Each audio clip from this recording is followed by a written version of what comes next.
Anoosh, why has Starmer backed down on this policy? What's going on? Well, there's a few reasons for this. First of all, I think it's telling, as Ailbhe reported in her piece for the New Statesman, which is really good, which all of our listeners should go and read, the polling really changed on this policy quite rapidly. So it had 35% popularity in the summer of 2025. In the weekend after that had been announced by Keir Starmer, it slumped to minus 14%. And there is a quote in Ailbhe's piece, someone describes this as a reverse Midas touch. So something that would have been quite popular with the public, as soon as it was linked with Keir Starmer or the Labour government's policy agenda, it slumped in terms of its popularity. And I think that's a wider spread problem that they're going to have to address. But I think that's one of the reasons, because it was something that was supposed to be with getting the public on side in terms of trying to control who's working and who's not and who's allowed in the country and who's not. And that actually, it lost that sheen of public support. But also there is now a push in Downing Street to scrape the barnacles off the boat, which is a Linton Crosby phrase from the David Cameron era, which is, let's not waste a second of time talking about things that are complicated, that aren't a priority for the public, that we've got a lot of pushback on. Obviously, there are a lot of civil liberties campaigners who are concerned about this policy, and people within the cabinet as well who were unclear as to why they were prioritising it, given people have to take right to work checks anyway, and only talk about the things that matter. And it looks like they're finally catching up with this idea that laser focusing on the cost of living is something that would actually help them in terms of voters' priorities. It's something that I've heard time and again from Labour MPs who I've been speaking to, one of whom described it to me quite well. He was like, I don't understand why we're talking about so many different things all the time. Why don't we just pick one thing and hammer away at it? And I think that MP thought that it should be the cost of living crisis, which is still very much a thing affecting everyone's day-to-day lives, even though we're not in that period of rampant inflation that we were a few years ago. So I think that's probably the underlying reason behind this U-turn. But obviously there was problems with the policy itself as well. When we talk about scraping barnacles off the boat, this isn't the first time this has happened. It's happened in other policy areas as well. Why does it keep happening?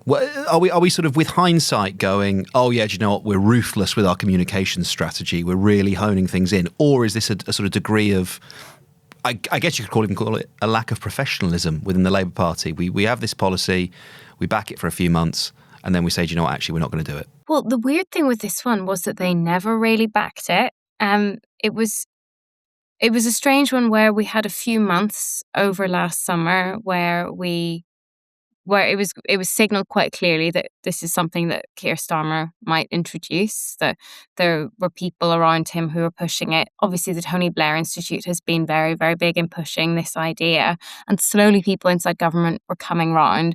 And as Anoosh says, it was seen as this measure that they could use to show that they were cracking down on illegal immigration rather than the broader thing. But literally, the second it was announced, they then stopped talking about it.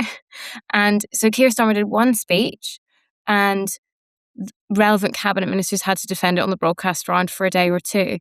And then we basically didn't hear about it ever again. And almost immediately, I think that this perception set in, or certainly the analysis among Labour people explaining the U-turn, is that they just felt like immediately it was seen as slightly toxic, in that because this was going to be compulsory, it was tarred with this brush of being state overreach. And so they've stripped it of this mandatory side. It's still optional. You or I could get a digital ID if we want in 2029, Oli.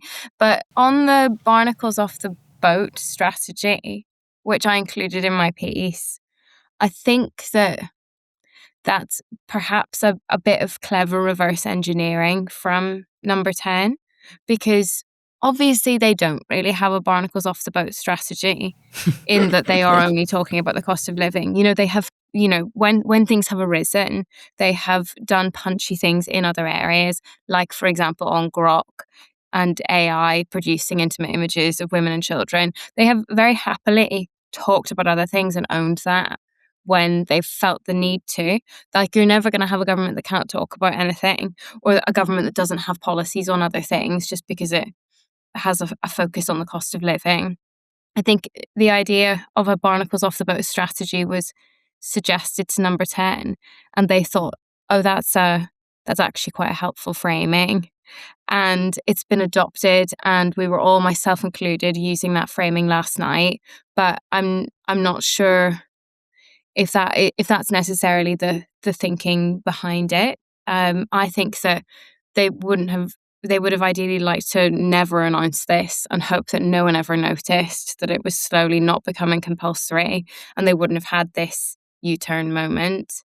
Yes, and I do remember at the time, actually, there was a lot of frustration within the Labour Party about the announcement kind of randomly just being thrown out there. I think it was on a Friday, because the very day before, they'd announced quite a significant funding package for this Pride in Place policy to do up deprived neighbourhoods, which is supposed to be their big stop reform agenda, £5 billion channeled towards that. And that was quite popular, particularly among MPs who are getting the money into their seats.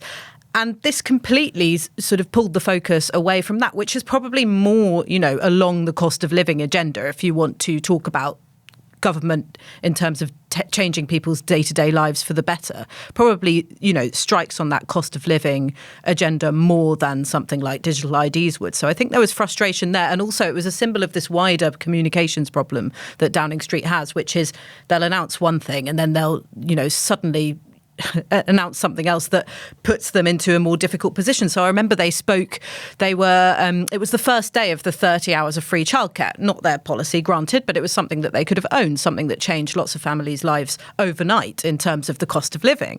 And on that very day, they instead decided to have Yvette Cooper, when she was Home Secretary, do an announcement about, restricting asylum seekers' rights to family reunion in the Commons. And so then everyone was talking about asylum and migration again. So I think there's a few of these own goals, and the digital ID policy was a classic example of that. I mean, I remember getting a taxi back to the station from Labour conference in Liverpool, and I know it's a cliche for London-based journalists to quote their taxi drivers, but I thought it was really interesting because the one thing that he said when I told him I'd been covering the Labour conference was, oh yeah, they're bringing in digital IDs for all of us, aren't they? That means that when people are jaywalking, and he was pointing at people crossing the road in front of us, they're going to have, credits taken off their system, like the Chinese social credit system. And he'd completely developed this whole sort of paranoid scenario of what a digital ID could be like.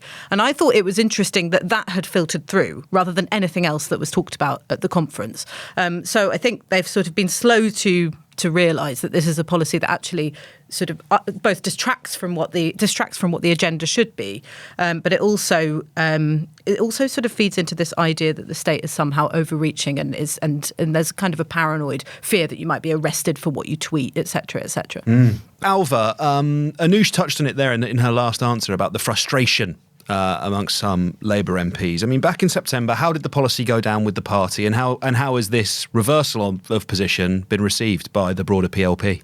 Well, it's exactly as Anoosh was saying, that I think Labour insiders worry that this policy became infected with a lot of what they would describe as conspiracy theory nonsense, that suddenly this policy attracted a lot of toxicity, a lot of fear, a lot of basically a sense that this was a massive state overreach, intrusion into our lives in ways that we maybe wouldn't even completely understand. And once that toxicity developed and it did cut through, the only way that you could really detoxify it was by making it optional, which is where they have landed. But I mean, if you speak to, a cabinet minister was saying to me after it was introduced that, you can't just announce things and not make the argument for them.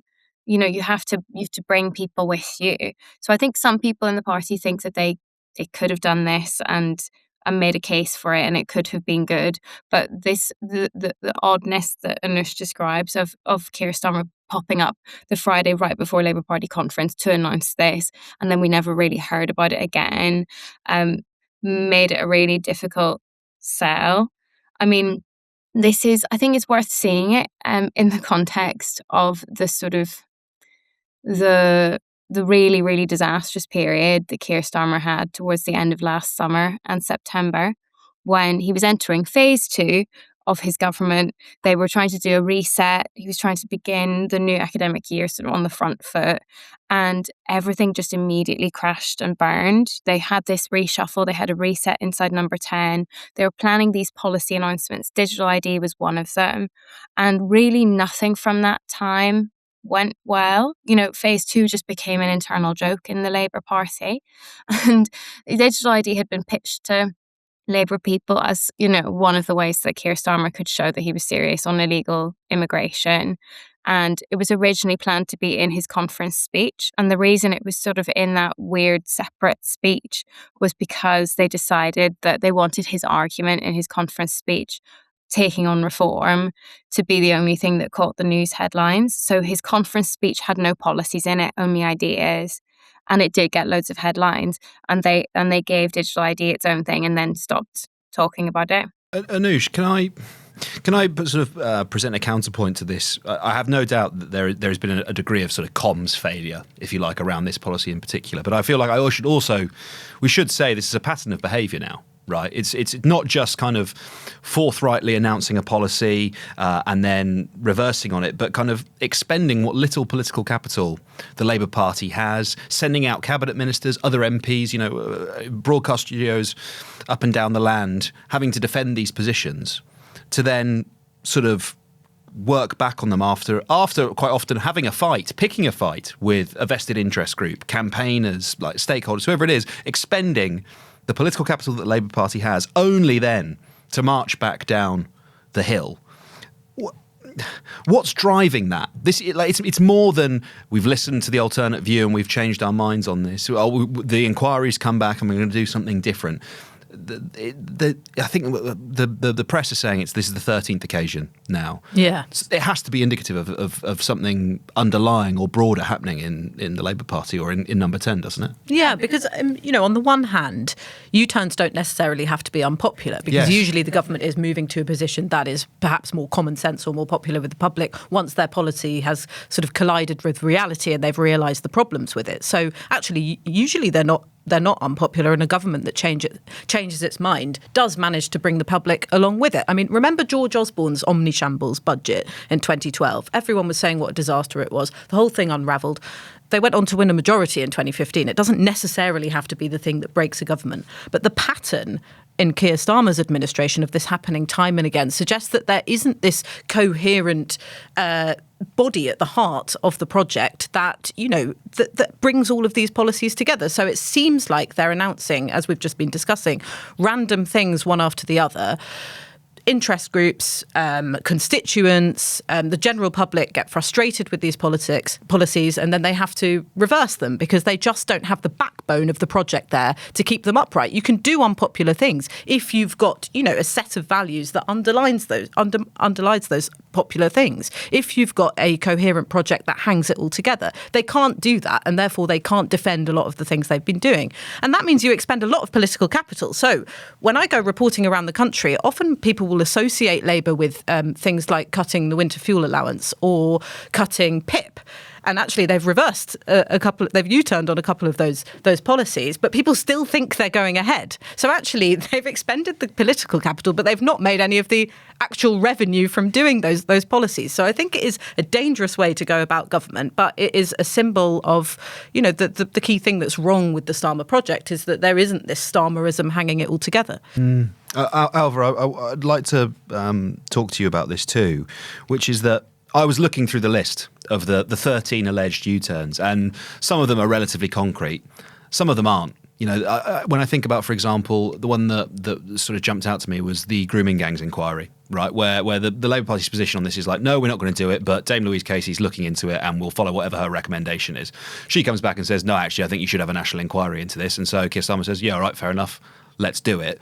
But that now sort of gets folded into this big long list of like, here are all the times that the Labour Party U-turned on something. And I'm not a conspiracy-minded person, and I hold many of our esteemed colleagues in the press in high esteem. But nevertheless, Is there a degree of perhaps confection of being overly critical and lumping all of these things together, where if you take them on a case-by-case basis, whether it's because actually we want to do something that has public support, or we want to do something where we're actually being told, as in that instance with the grooming gangs inquiry, we're being recommended to do something and actually it's the sensible thing to do, we'll change it, that just going 13 U-turns might be slightly reductive? Yes, because it depends on how you count them. As you say, I think that the material point is that there have been quite a few and some quite high-profile ones.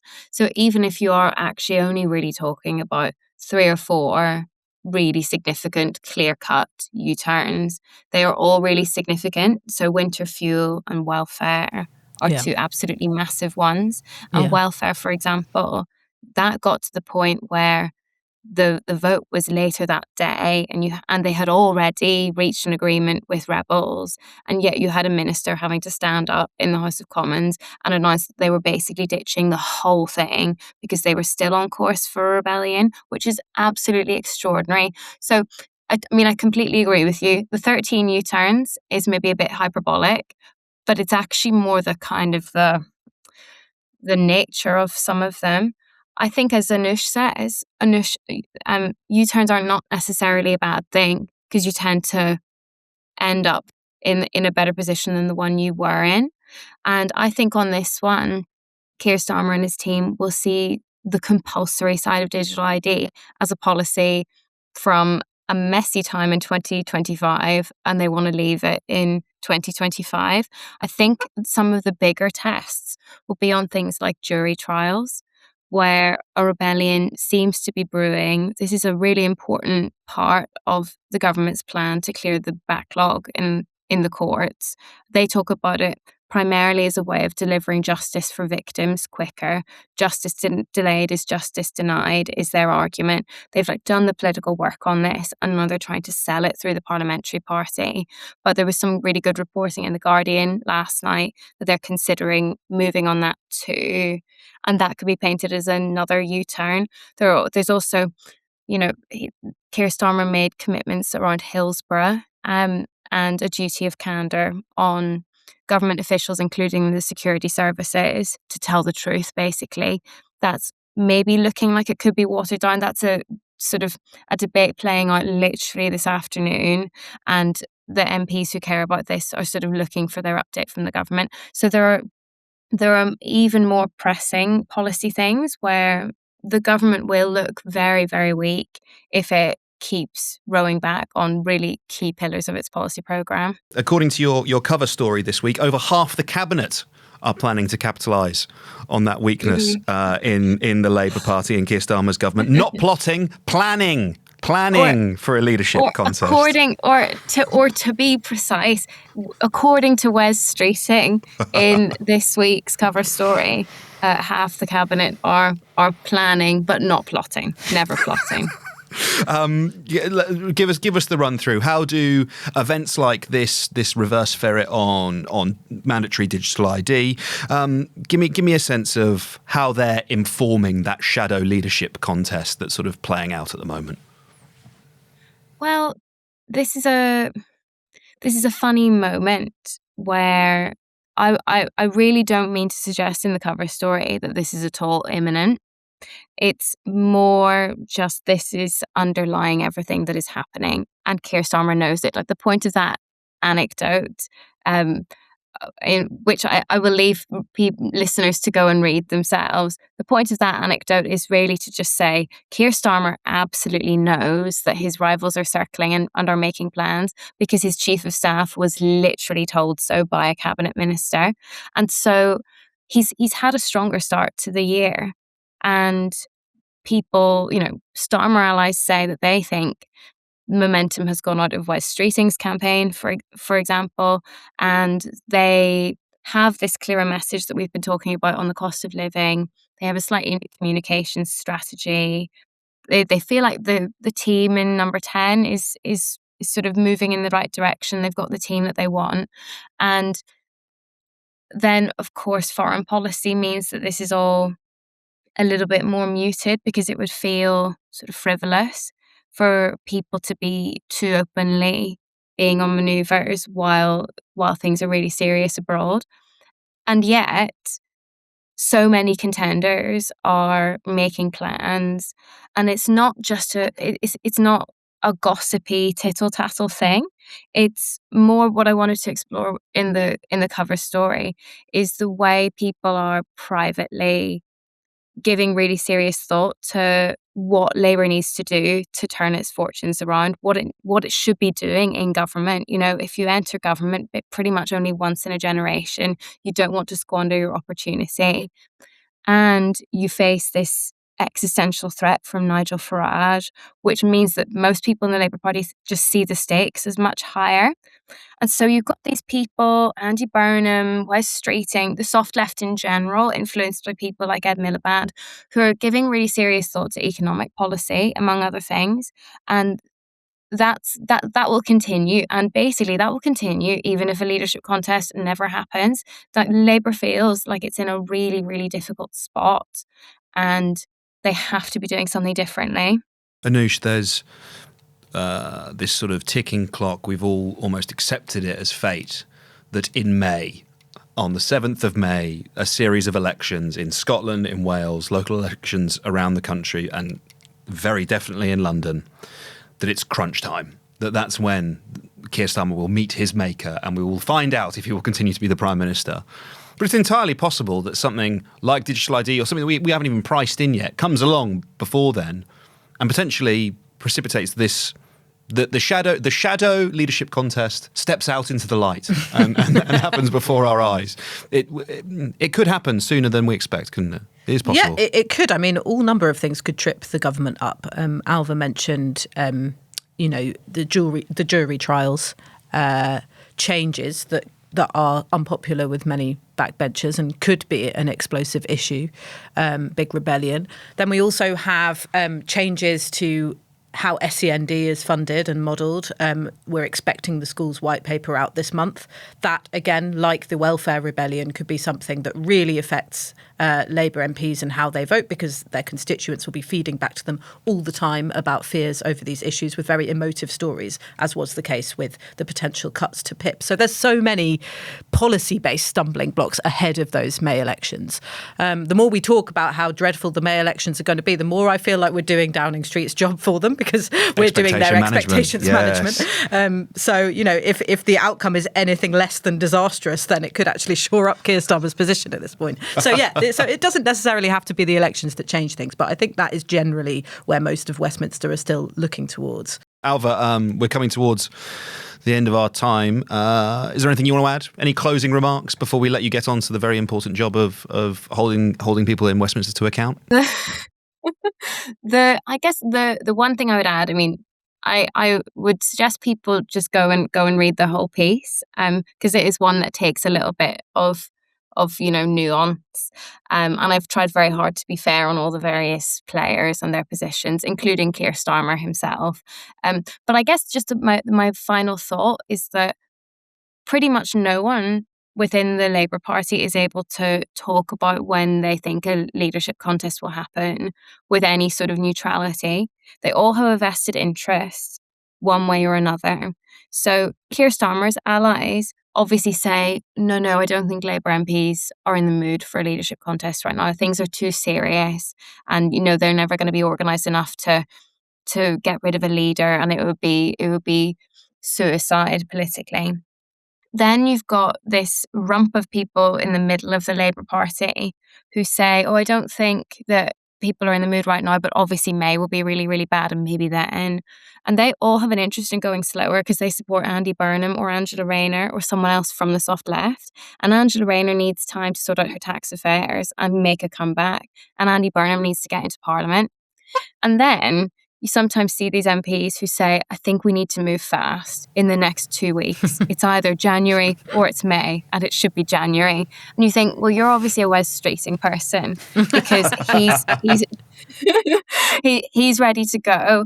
And so, they would all say that it's not just about their own interests in terms of who they support, but fundamentally it just means that you have to take what everyone across the Labour movement says on this with a pinch of salt.